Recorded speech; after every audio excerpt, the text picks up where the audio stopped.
Καλησπέρα σας. Σε αυτό το βίντεο θα αρχίσουμε, θα σας δείξω κάποιες βασικές κινήσεις που θα μας χρησιμεύσουν κατά όλη τη διάρκεια για την επίλυση του κύβου μας 3x3. Λοιπόν, ας ξεκινήσουμε για αρχή πώς αναγνωρίζουμε την κάθε πλευρά του κύβου.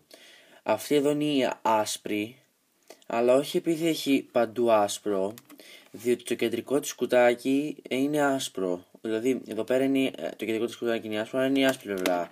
Εδώ πέρα το κεντρικό της κουτάκι είναι το κίτρινο, άρα είναι η κίτρινη πλευρά. Και πάει λέγοντας. Εδώ είναι η πράσινη πλευρά, πορτοκαλί, μπλε. Λοιπόν, τώρα πάρτε χαρτί να γράψετε κάποιες βασικές κινήσεις πολύ αργά. Λοιπόν, όταν λέμε δεξιά, εννοούμε το δεξί μέρος του κύβου μας, όπως το κοιτάμε από εδώ, δηλαδή προς τα πάνω. Δηλαδή το δεξιά προς τα πάνω. Όταν λέμε δεξιά αντίθετα, προς τα κάτω. Όταν λέμε αριστερά, εννοούμε προς τα κάτω. Προς τα κάτω. Όταν λέμε αριστερά αντίθετα, προς τα πάνω.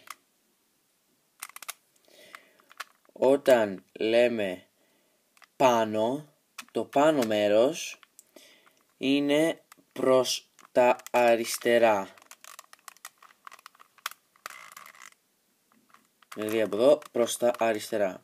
Όταν λέμε πάνω αντίθετα, εννοούμε προς τα δεξιά. Όταν λέμε κάτω, εννοούμε το κάτω μέρος προς τα δεξιά. Όταν λέμε κάτω αντίθετα, εννοούμε προς τα αριστερά. Και τέλος, όταν λέμε μπροστά, εννοούμε το μπροστινό μέρος, αυτό που κοιτάμε δηλαδή, αυτό εδώ, αυτή τη στιγμή,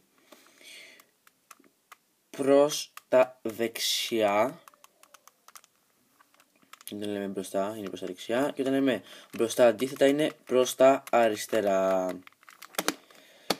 Αυτό είναι το πρώτο μας βίντεο, είναι πάρα πολύ απλό.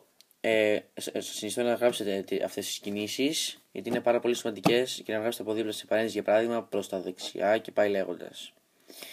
Θα σας βοηθήσει πάρα πολύ. Λοιπόν, στη συνέχεια στο επόμενο βίντεο θα σας δείξω πώς να γεμίσετε την πρώτη πλευρά.